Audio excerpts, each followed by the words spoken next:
Hey everybody, welcome to this week's live chat all about quilting. I'm Angela Walters from Quilting is My Therapy, and this is the weekly chat I have every Thursday at 3 p.m. Central, where I talk about something quilting related and answer your questions live. And of course, if you're just joining me live for the first time or watching on one of the replays for the first time, thank you so much for coming. You've stumbled onto a great group. We have a blast together. Before we get into today's topic, thanks to everybody who left a comment about last week's live chat where I kind of showed live demo. I was super nervous, but it went off without a hitch. Everybody seemed to love the format, so definitely be looking for that in the future.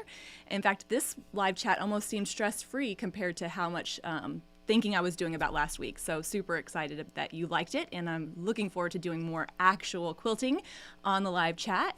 But this week we're gonna change courses just a little bit. I mean, we know that machine quilting is my favorite part, but we can't talk about it all the time, or can we? No, I'm gonna talk a little bit about trimming up quilt blocks, especially those HRTs, half rectangle triangles. I know, weird name, but you'll see why. And then I'll also talk about a few tips for machine quilting panels. So we're not leaving machine quilting all the way, we're just kind of adding a little bit to it. So let's get into the presentation that I have.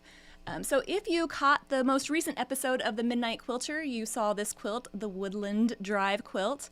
This is actually the culmination of a quilt that I made, gosh, probably 2 or 3 years ago. I am super in love with the National Parks panels. I wanted to have that cool background. I wanted to show off some of my favorite places.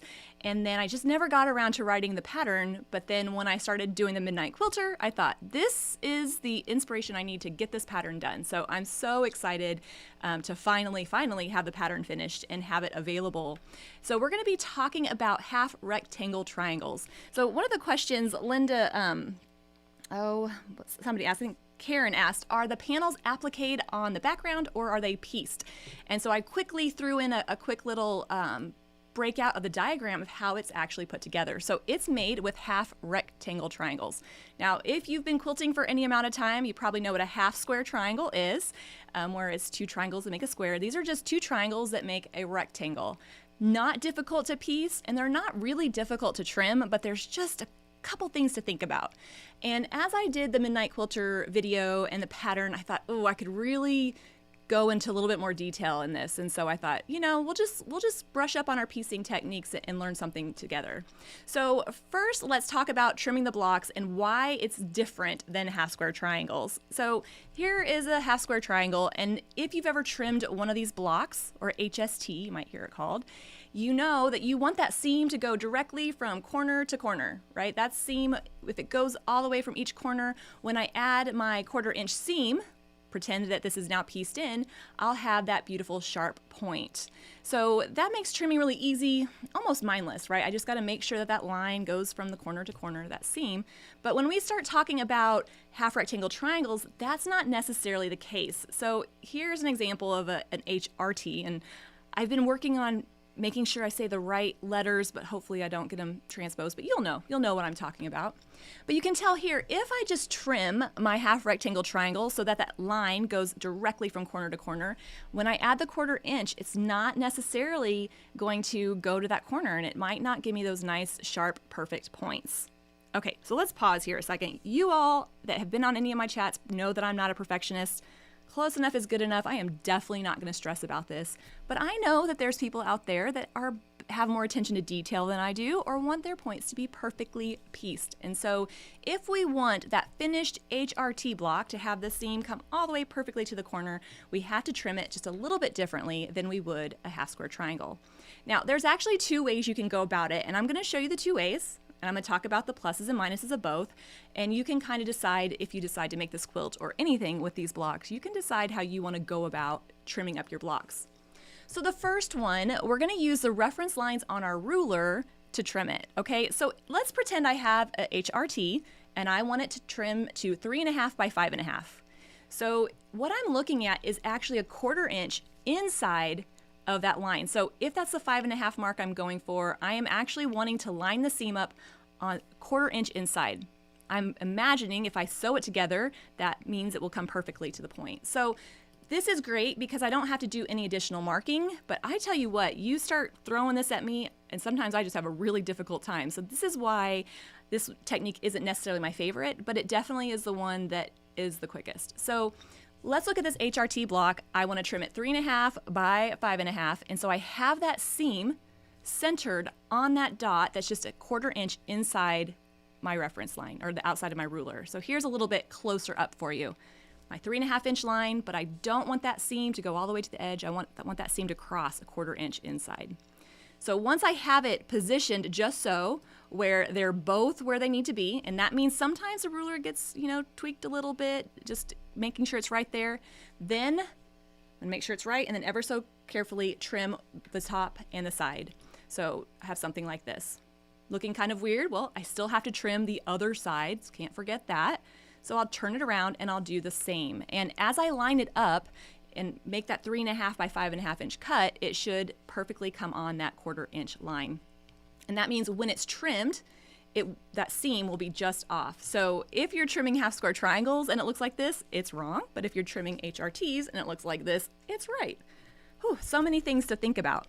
Well, we know that sometimes I like to have a glass of my piecing potion when I'm quilting late at night, or in the evening. I love a glass of wine with my quilts. So sometimes trying to finagle that ruler right there is just not for me. It'll slip or I'll cut wrong. I know myself. So the next technique I'm going to show you is where you actually use a marking tool to mark out your square and then trim outside of it. Mark out your rectangle and trim outside of it. So let's pretend I want to trim the same 3.5 by 5.5 inch rectangle. Are you already having your brain swimming with all these numbers? What I'm going to do in this instant is I want to figure out the finished size of my rectangle. It's not difficult. I'm just going to subtract a 1/2 inch from the numbers. So if I want to trim it 3.5 by 5.5, the finished size when it's pieced will be 3 by 5. Okay, so 3 by 5. And I'm going to mark out my 3 by 5 so that seam perfectly goes to the corner, and I'm going to mark out that rectangle directly on my block. Now here I'm using a Frixion pen. Those are great. I've heard people say great things about them. I probably would use my water-soluble marker just in case it doesn't get hidden in the seam, but you couldn't really see what I was doing, so I used this one. Any removable marking tool will work. So I'm going to mark out my 3 by 5, and then I'm going to rotate and do it the same on the other side. Okay, so this is what it should look like when it's pieced, right? Fingers crossed, everything goes correctly. This is what we should have. Now I need to trim it out, and I'm going to trim it a 1/4 inch away from my drawn line. So here you can see I've lined up my ruler so that line is on the 1/4 inch, and I'm going to trim a 1/4 inch outside the whole thing. And I actually have a zoomed in picture. So you can see the darker line. I've got it on the 1/4 inch line, and I'm going to cut a 1/4 inch all the way to the outside. And then when I'm done, this is what I have, a perfectly trimmed HRT block. Now the one downside to this is then you do have to remove the markings if it happens to fall outside of your seam. So keep that in mind. If you're more steady with your ruler, you go a little bit lighter on the piecing potion in the evening, then maybe you like the first one. Or if you just want to make sure that you get it and don't have to worry too much about that ruler moving around, you can mark it out beforehand. What I like about the marking out technique is that I can see before I start if it's going to be right? And then I can go with it, which is kind of funny to think. I don't really love marking out my quilting designs, but I don't mind marking out my HRT blocks. So I know that's kind of like the not sexy side of quilting, right? It's kind of like the very particular stuff, but having our nicely pieced blocks will make the machine quilting go so much easier. So hopefully if you try this quilt or any half rectangle triangle block, you'll find this helpful. And I would love your comments. Let me know if you've ever tried a quilt like this and how it turned out. Maybe you have no trouble with that. Now also in the Woodland Drive quilt, I featured half rectangle triangles to make that landscape in the background. And then I featured the National Parks pillow panels. Again, I am a National Parks nerd, if you want to call it that. I do have the passport that I go get stamped, and family members can attest to this. If we happen to be driving by somewhere, we got to pull over to the visitor center, I've got to get the stamp. And if I don't have my passport with me, which is rare, I'll stamp a piece of paper and bring it. So it's a thing. And I'm always so excited about it, and it's funny because there's always kids doing it, but I don't care. I can do it too. I'm not a kid, but it's a lot of fun. And I like looking back on my previous stamps and seeing where I've been. It's a lot of fun. So when I saw that Riley Blake was coming out with panels, poster panels and the pillow panels, I was like, I want them all. mean, I ordered all of them. I was like, this is great. And I made a few quilts with them. So definitely, if you have a heart for the national parks, you're going to definitely love it. But even if you're quilting a panel that's not the national parks, like maybe it's a flower or a teddy bear on a swing next to a tree, there are some things to think about when picking out the designs for your panels. Usually when we're looking at fabric panels, they're usually depicting some kind of picture, there's some kind of, image, and that's great, so we don't have to actually piece it. It's already done and ready to go. But sometimes that image can be very detailed and a little overwhelming. So sometimes you might be looking at your panel like, oh, this is cool. It's a horse rearing up with a rainbow coming out of the mane. Well, that's great, but how do I quilt it? So the good news is it's probably easier than you think. It's easier than you probably think. So first of all, when we're looking at our panels, I want to know what's the context of that fabric, right? Is it just one big panel that I'm hanging on the wall, which we'll see, or does it fall into a bigger quilt? And like this, it sure does. There is that background. Now, I could decide to quilt all my panels differently than background to make them kind of pop out, or I can quilt them the same as I did the background just to kind of have that beautiful cohesive look. And ultimately, you have to remember there is no wrong way to go about it. It's going to be whatever you like. In this particular quilt, there's a design in each mountain range, a different nature-inspired design, and so I just carried that in to the panels. So if I were to zoom in, we can see here that the green background has more like trees, whereas the brown has wood grain, both very nature-inspired, and those designs are carried just right into the panel. So you can almost see in like the Rocky Mountain where it goes from the trees to the wood grain. Here's the reason why it works. When you're quilting your panels, you want texture, right? So think about designs that are going to give it beautiful texture. And what does that even mean, right? Like, oh, it has beautiful texture. You're like, I don't know what that means. What I mean is that it needs to have consistent spacing between the lines. Basically, if all the lines are spaced out somewhat consistently, whether that's big or small, close or far, I'm going to have an overall texture, and your eye will kind of just look through the quilting and see the picture below or the panel below. So here, even though I have some trees and some wood grain, the spacing is consistent and it doesn't overwhelm the block at all, I don't think. And I am the expert of my opinion, so there is that to contend with. There we go. And you can see a little bit closer up. Now, I actually had to use some different thread colors because, as I'm working my way across the quilt, so there are areas where the thread maybe contrasts a little bit, but the design is so striking that I don't think it takes away from it. It just kind of adds that pretty texture to it. So don't worry if you have to use a slightly contrasting thread. If you're doing something like this and kind of almost doing it all over, just focus on keeping that spacing the same. I know I keep saying it, but I know that people are going to be sitting there like, I don't know. Trust me on it. It's going to be fine. And the top, very, very top, since it was supposed to be like the sky, I had swirls that looked like the sky. And then in the gray, I did some straight lines. And then in the white, some almost clouds, kind of puffy look. So the idea is here, the spacing is the same. It's going to look great. And you can actually play with a lot of different textures. I took a second and I was kind of looking through back prior quilts I've done because I've quilted a lot of quilts and a lot of panels or even pictorial things like embroidery or, like hand embroidered blocks. And sometimes the best thing to do is just to do something over the whole quilt. So if I had a really traditional embroidered block, I know it's not a panel, but it's kind of the same thing. I don't want the quilting to take away from it. I could do a nice crosshatch, something consistent, something with nice texture, and your eyes will kind of go through it. So don't be afraid to quilt over some of those elements, just trying to keep the threads somewhat close, but again, not obsessing over it. And here's the other glacier panel. And you have to remember, when you're quilting and you're picking out your designs, your face is like 2 inches from it. You're kind of freaking out about it, getting that sick feeling to your stomach. But you have to remember, when you're done and you stand back, you're going to see the pretty overall texture. Now, if you're like, I don't know, Angela, I don't believe you, well, that's okay. You don't have to believe me. But if you're looking for a great all-over design or some kind of texture, this back and forth line that's towards the bottom of this Rocky Mountain panel is perfect. It has enough curviness. You can space it out depending on how dense or how less dense you want your quilting. And it looks lovely on there. So you can do a meandering line, just a kind of curvy line. That's what I would do if it was like a t-shirt quilt or something like that. But if I'm working on a panel and I want a nice texture, but I don't want to change it up, this back and forth kind of meandering line is beautiful for it. So trust me on that, it'll look amazing. Leaves are also a great option. So look to the panel for inspiration, right? What is it about the panel that brought you to it? And use that design in your quilt. Here I'm doing different designs in each section, but if it's a flower panel and I bought it, a Dream Big panel, the flower's gorgeous, that's pretty easy. Let's do some all over flowers with a nice texture in it. So try not to overthink it too much.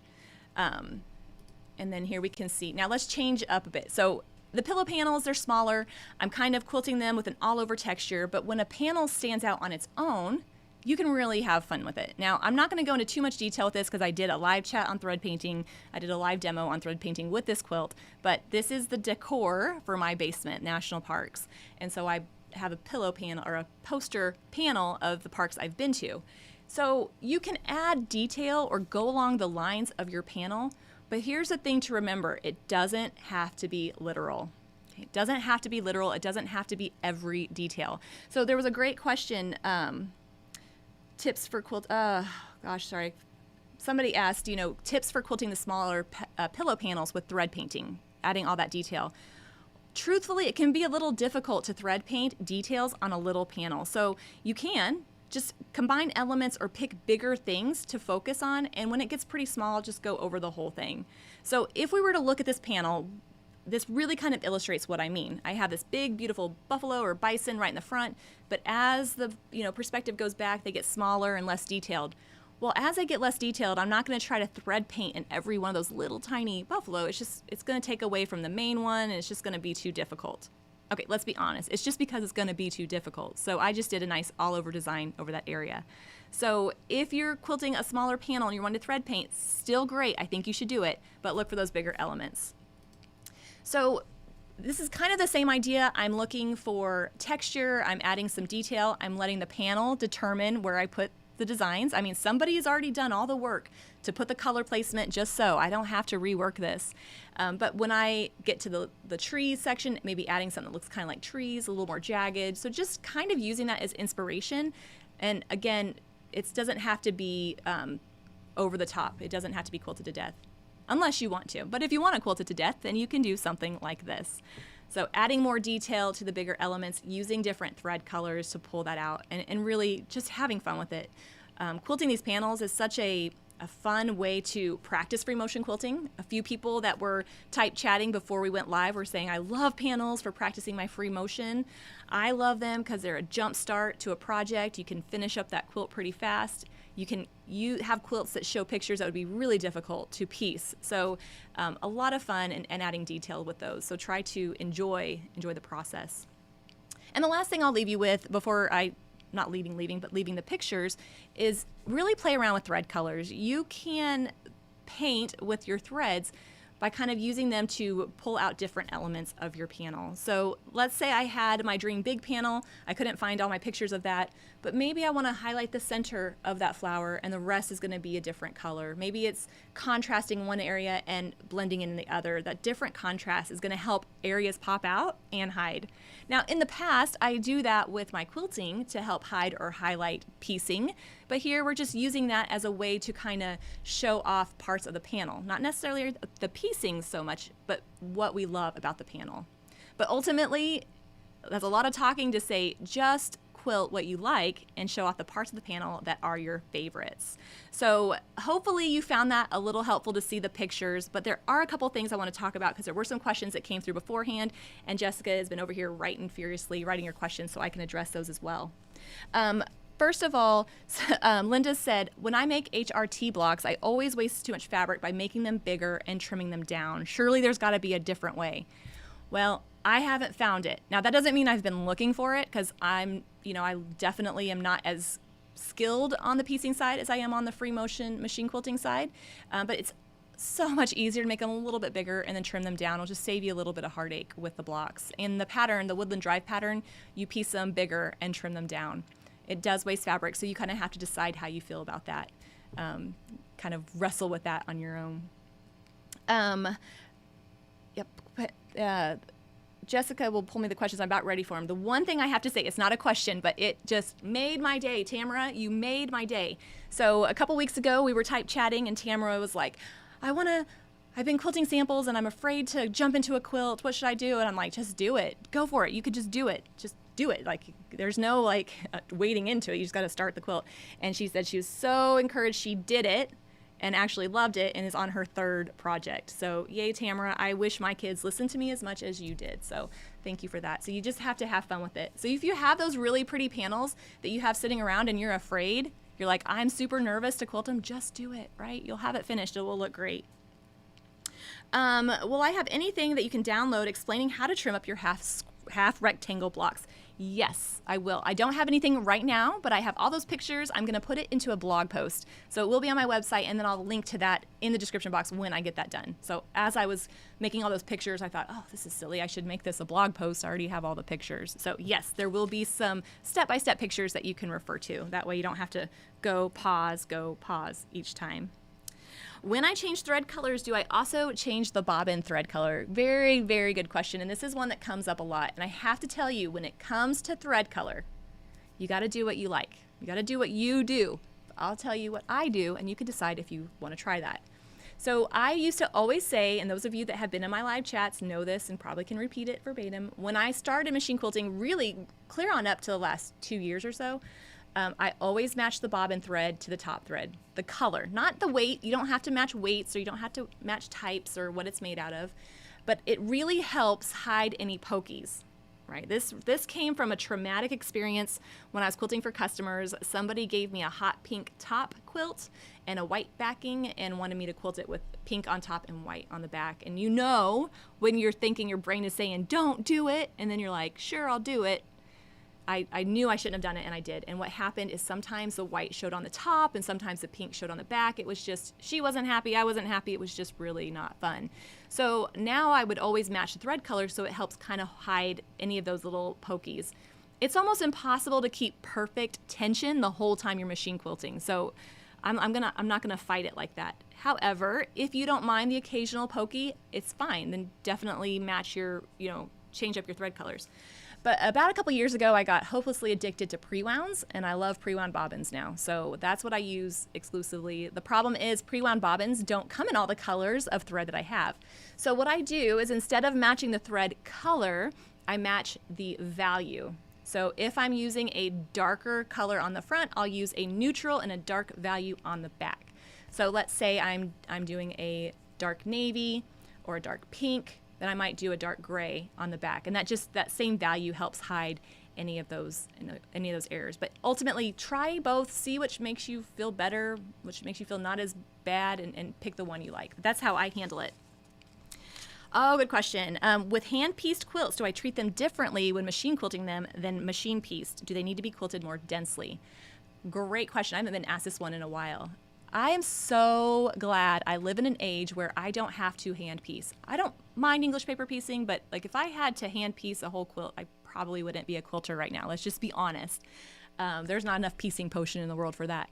When it comes though to quilting, there really isn't a whole lot with the actual quilting. Everything is the same, right? I'm still gonna make my quilt sandwich. I'm still gonna quilt my designs.